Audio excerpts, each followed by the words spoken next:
Menulis bukan merangkai kata-kata indah, namun menyampaikan gagasan. Bila kamu melakukannya dengan sepenuh hati, maka yang tersentuh bukan cuma pikiran pembaca, tapi juga hati mereka. Rusdi Makari. Teman-teman, selamat menjalankan ibadah puasa Ramadan.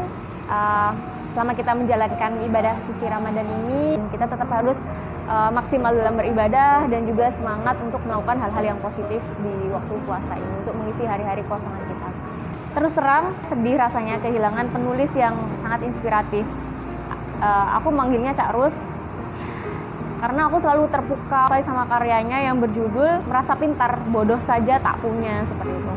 Dan buku ini adalah cerita Sufi Madura yang memunculkan nama-nama ala Surabayaan. Dan awalnya cerita-cerita di buku ini tuh dimuat di situs mojok.co sebagai serial Ramadan pada tahun 2015 sampai 2016 dengan tokoh-tokohnya itu namanya ada Cak Delahom, kemudian Mat Piti, Romlah, Pak RT, Bunali, Sarkum, Pak Lurah. Jadi nama-namanya itu benar-benar kayak pedesaan banget, perkampungan banget gitu. Jadi ngerasa kayak gitu. Nah, sedangkan almarhum Cak Rus sendiri itu terinspirasi dari markesotnya Cak Nun.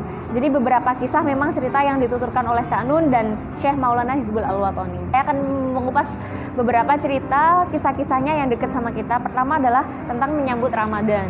Emang cerita di sini kadang agak nyeleneh gitu sih. Hikmahnya tuh dalam kalau menurutnya aku, lucu gitu, kopla, nggak kaku gitu. Jadi kayak cerita-cerita sehari-hari tapi dalam banget maknanya. Nah, pertama kan tentang menyambut Ramadan ya. Kita kan sekarang udah masuk bulan suci Ramadan. Awal-awal itu kayak gini. Jadi betapa sih kita kayak seakan-akan ya kita tuh seneng banget, habis ini Ramadan, kita seneng banget Ramadan, seakan-akan kita itu menyambut Ramadan. Nah, kemudian yang diusi oleh Cak Rus adalah beneran kita suka sama bulan Ramadan. Apa cuma pura-pura aja sih? Apa sih yang kita suka dari Ramadan? Apakah kita di Ramadan tuh suka karena kita bisa hangout bareng, bisa bukber, teman SMP, SMA, SD, kuliah, S1, S2, S3, udah nggak tahu sampai sebanyak itu gitu. Ataukah memang benar kita murni seneng banget sama bulan suci Ramadan gitu, karena kita memang pengen maksimal ibadahnya, atau di bulan Ramadan hanya pengen nanti ketika hari raya pada sibuk ke mall, beli baju baru, sandal baru, jilbab baru dan lain sebagainya itu. Jadi beliau bilang seperti ini.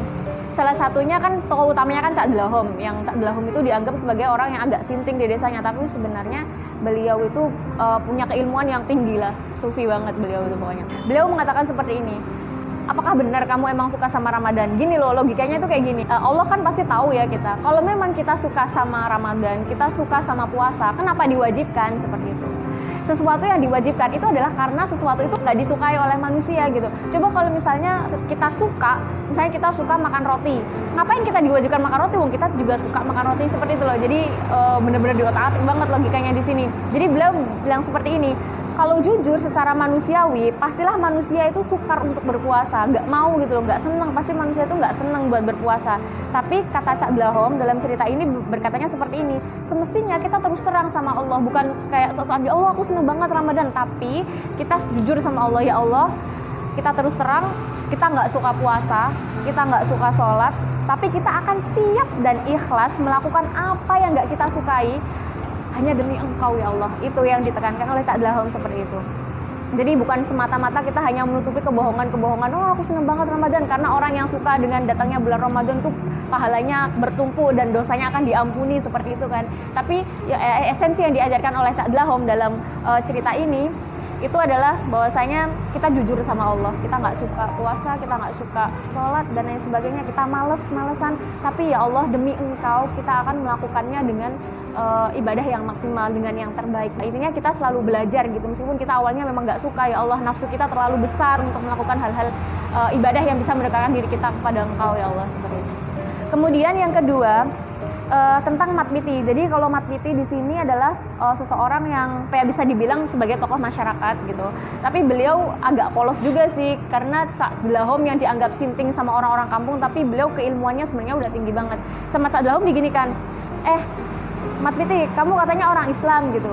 Iya emang orang Islam gitu. Kamu udah ngucap syahadat belum gitu? Loh kan sudah, kalau tiap saat lo enggak syahadat yang benar-benar syahadat gitu. Jadi diskusi dengan Cak Delahom yang intinya itu seperti ini. Kalau memang kamu bersaksi bahwasanya Allah itu adalah Tuhanmu sekarang, kalau bersaksi itu kan menyaksikan, kamu melihat gitu. Sekarang kamu saksikan nggak Allah itu di mana, seperti itu. Dan kemudian Akhirnya Mat Piti pun mencari Allah gitu kan, karena redaksi dari Asyhadu alla ilaha illallah, Mat Piti mencari Allah itu ada di mana. Kemudian Cak Dlahom menganalogikan seperti ini, orang yang mencari Allah itu seperti ikan yang mencari air gitu. Jadi sebenarnya Allah itu ya ada dalam kita, kan Allah meliputi segala sesuatu. Jadi kalau orang masih mencari Allah itu seperti seperti ikan yang mencari air seperti itu. Kemudian persoalannya adalah bagaimana kita itu mengenali Allah, padahal sementara sholat kita itu masih gerakan lahiriah. Kemudian sedekah kita masih transaksional. Kemudian kadang kita merasa pintar padahal bodoh aja nggak punya gitu loh. Jadi kan berarti dari sini tuh kayak kok kita ngerasa sok-sok pintar banget padahal bodoh pun belum. Berarti kan kita di bawahnya goblok tuh apa sih? On, blow on dan lain sebagainya gitu. Kok kita ngerasa sok-sokan seperti itu?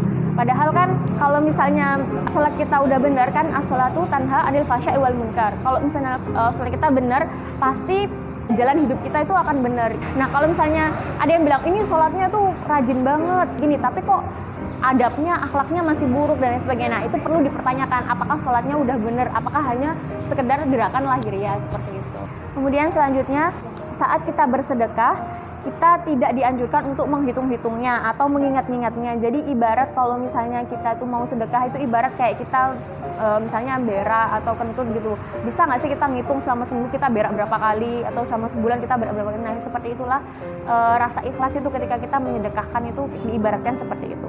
Kemudian pesan Cak Dlahom untuk Romlah. Romlah ini adalah kembang desa lah di desa ini. Kemudian ketika Romlah itu punya masalah, kemudian diberikan analogi yang baik dari Cak Dlahom. Saat itu Cak Dlahom meminta Romlah untuk mengambil satu gelas yang berisi air, kemudian yang satunya karena beliau ada di danau gitu ya, jadi airnya kan luas. Kemudian Cak Dlahom meminta Romlah untuk memberikan garam di situ. Jadi coba Romlah kasih garam segenggam, taruh di gelas, dan segenggam yang lainnya taruh di danau seperti itu. Kemudian coba minum. Kalau yang diminum yang di air itu kan asin banget. Nah itu yang satunya kalau misalnya air di danau itu diminum kan airnya rasanya segar. Nah seperti itu cara kita kalau kita punya masalahnya kan sama, tinggal hati kita mau seluas gelas atau hati kita mau seluas danau kayak gitu. Kemudian selanjutnya adalah cerita tentang Nabi Sulaiman yang memenjarakan iblis tapi nggak ada gunanya. Karena apa? Karena cerita di sini mengatakan seperti ini, sebab tanpa iblis manusia itu nggak akan bergairah dalam beribadah dan mencari nafkah seperti itu. Sehingga jangan pernah menyalahkan ini semua itu setan, ini semua iblis dan lain sebagainya. Tapi justru kadang setan dan iblis itu yang bikin kita tangguh. Apakah kita benar-benar bisa jadi kasih Allah? Apakah kita bisa benar dekat sama Allah meskipun ada iblis seperti itu? Kalau nggak ada gangguannya kan flat gitu kan, seperti itu. Kemudian selanjutnya adalah kisah nyeleneh Cak Dlahom juga, masih tentang Cak Dlahom, adalah pada saat beliau itu adzan di tengah malam di hari-hari terakhir bulan Ramadan. Hal itu dilakukan Cak Dlahom untuk menyindir masyarakat, karena kan biasanya cerita ini kan emang kayak nyindir kita banget gitu loh, karena biasanya kalau di hari akhir Ramadan itu biasanya tuh masjid mulai sepi. Kalau awal-awal tuh kan rame-rame. Nah di akhir-akhir itu kan mal-mal yang semakin rame biasanya seperti itu. Kemudian Cak Dlahom juga mengibaratkan, nah itu seperti ibarat kapas bantal yang berterbangan yang nggak mungkin untuk dikumpulkan lagi. Jadi jangan sampai kita menjadi orang yang suka menfitnah, kemudian adu domba dan lain sebagainya. Makanya kan al-fitnah itu asyadu minal qatl itu kan dalam surat Al-Baqarah itu dikatakan seperti itu, karena saking beratnya dosa orang yang menfitnah itu daripada dosa orang yang membunuh gitu. Karena kalau bunuh udah selesai gitu riwayatnya, tapi kalau menfitnah itu kan udah terbangan kemana-mana, nggak mungkin bisa diurutkan lagi. Ada sesi di mana Cak Dlahom itu dianggap sesat karena seringkali menghimbau gitu. Jadi ada himbauan dari desa bahwasanya nanti yang ceramah itu ustadz ini, jangan sampai ustadz ini, karena ustadz ini itu sesat. Kemudian Cak Dlahom itu mengatakan seperti ini, kayak marah-marah gitu loh. Apa ya kita ini orangnya nggak sesat gitu. Lawang tiap hari Allah itu mewajibkan kita ketika kita sholat, kita membaca surat Al-Fatihah berapa kali itu pasti akan selalu ada ihdinas siratal mustaqim. Bahwasanya kita itu tiap hari itu kita minta petunjuk sama Allah, ya Allah tunjukkanlah kami ke jalan yang benar. Karena kenapa kita minta jalan yang benar? Karena ada potensi bahwa kita itu akan sesat seperti itu. Kok kita nyalah-nyalahkan orang sesat? Kenapa kita nggak lihat ke diri kita sendiri gitu? Apakah kita itu selalu lurus? Kita sendiri juga sesat, kok nyalahkan orang lain seperti itu, yang mungkin bisa buat renungan kita gitu. Kemudian kejadian lain yang dialami oleh Cak Dlahom adalah seperti ini. Ketika Cak Dlahom mengatakan sholatmu dan sebagainya itu adalah urusanmu dengan Allah, tapi sarkum yang yatim dan ibunya yang kere itu mestinya urusan kita semuanya sampai gitu. Karena saat itu beliau sangat kecewa karena Sarkum di sini itu adalah anak yang putus sekolah dan kelaparan. Kemudian ibunya juga terlilit hutang. Sementara ayahnya itu baru meninggal dunia. Tapi orang-orang tuh nggak ada yang peduli gitu. Orang-orang malah sibuk merenovasi masjid dan lain sebagainya. Mereka sholat berjamaah di masjid, tapi mereka juga mengharapkan pahala untuk diri mereka sendiri, tapi mereka mengabaikan kefakiran dari tetangga-tetangga mereka. Jadi disebutkan dalam sebuah hadis qudsi, Allah mengatakan, wahai anak Adam, aku sakit, kenapa engkau tidak menjengukku? Gitu. Kemudian, wahai anak Adam, sesungguhnya aku lapar, kenapa engkau tidak memberiku makan? Wahai anak Adam, sesungguhnya aku haus, kenapa engkau tidak memberikan aku minum? Kemudian jauh sama anak Adam, Tuhan, bagaimana engkau bisa sakit, bagaimana engkau bisa haus, bagaimana engkau bisa lapar, sedangkan engkau adalah Tuhan Maha Semesta Alam. Kemudian Allah mengatakan, ketahuilah ketika ada hambaku yang sakit, kelaparan, dan kehausan, ketahuilah bahwasanya sesungguhnya aku ada di sisinya. Seperti itu. Kira-kira redaksinya nggak plek seperti itu ya, tapi kita bisa melihat dari situ bahwasanya sebenarnya kalau kita pengen deket sama Allah, kita juga nggak harus hablum minallah aja, tapi kita hablum minannas juga, karena ridhonya Allah itu ya hablum minallah dan hablum minannas, jadi harus seimbang gitu. Jadi bukan hanya kita sholat aja, tapi akhlak kita buruk dengan sesama. Kemudian di bab lainnya, Ca'dloho memberikan analogi bagi orang yang berilmu, khususnya pada ilmu agama. Maka beliau tidak pernah pilih murid-murid siapa aja yang ingin berguru atau mengambil ilmu darinya. Beliau memberikan pernyataan seperti ini, air tidak menolak apa yang datang padanya, bulan dan bangkai sama-sama diapungkannya. Jadi mungkin nanti ketika kita misalnya jadi orang yang berilmu, atau kita orang yang menjadi orang yang ahli agama, jangan sampai kita pilih-pilih, oh aku suka murid ini, aku cuma mau ngajar orang ini, tapi kita harus setidaknya kita bisa menampung semua jenis orang yang mau belajar ilmu ke kita. Selanjutnya adalah kisah ini Ca'dloho mengatakan seperti ini, pernahkah kita berpikir kenapa sih orang yang dihormati itu orang yang berhaji seperti itu? Kalau orang haji dia panggil Pak Haji, terus kalau misalnya sholat gimana? Apakah kita semua dipanggil Pak Sholat, kemudian Pak Zakat, Mbah Syahadat, seperti itu. Nah, dari cerita ini saya jadi teringat dulu sempat cerita sama Pak Agus Sunyoto, beliau juga ahli sejarawan, beliau mengatakan bahwasanya sebenarnya pangkat haji itu dulu diberikan oleh Belanda karena untuk mengawasi orang-orang yang haji pada saat itu. Jadi biar memudahkan Belanda untuk mengetahui, oh yang haji itu seperti ini. Karena zaman dulu orang yang berhaji itu orang-orang yang benar-benar berilmu seperti itu. Orang-orang yang punya keilmuan agama yang sangat luas. Kemudian suatu hari juga orang-orang itu mengagumi kekayaan Pak Lurah dan juga Mat Piti karena bisa menyedekahkan hartanya. Kemudian Ca'dloho berpesan seperti ini, kalian memang mengalami kesulitan mencukupi hidup, tapi justru karena kesulitan hidupmu itulah makanya sedekahmu akan menjadi luar biasa. Introspeksi buat diri kita juga sih, kalau misalnya kita tuh mau berbuat baik atau kita mau menyedekahkan orang, jangan pernah melihat, oh aku ini masih miskin, justru karena kita miskin itulah kemudian kita bersedekah, itu di mata Allah itu sangat luar biasa sekali gitu.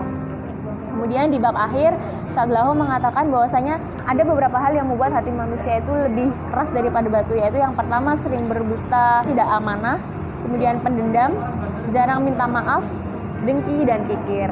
Nah, demikianlah pelajaran yang dapat saya cerna dari buku Merasa Pintar Bodoh Aja Nggak Punya yang saya rangkum ke dalam buku saya di sini. Sebenarnya cerita aslinya itu lucu gitu, kemudian ada yang kayak jeketek gitu ya, ada spoof-spoofnya gitu. Nah, itu tadi yang bisa saya sampaikan dari cerita Merasa Pintar Bodoh Aja Nggak Punya. Semoga kita bisa belajar dari kisah tersebut. Meskipun yang saya sampaikan ini bukan kisah utuh ya, tapi kita bisa ngambil manfaat dari beberapa yang sudah saya sampaikan. Terima kasih.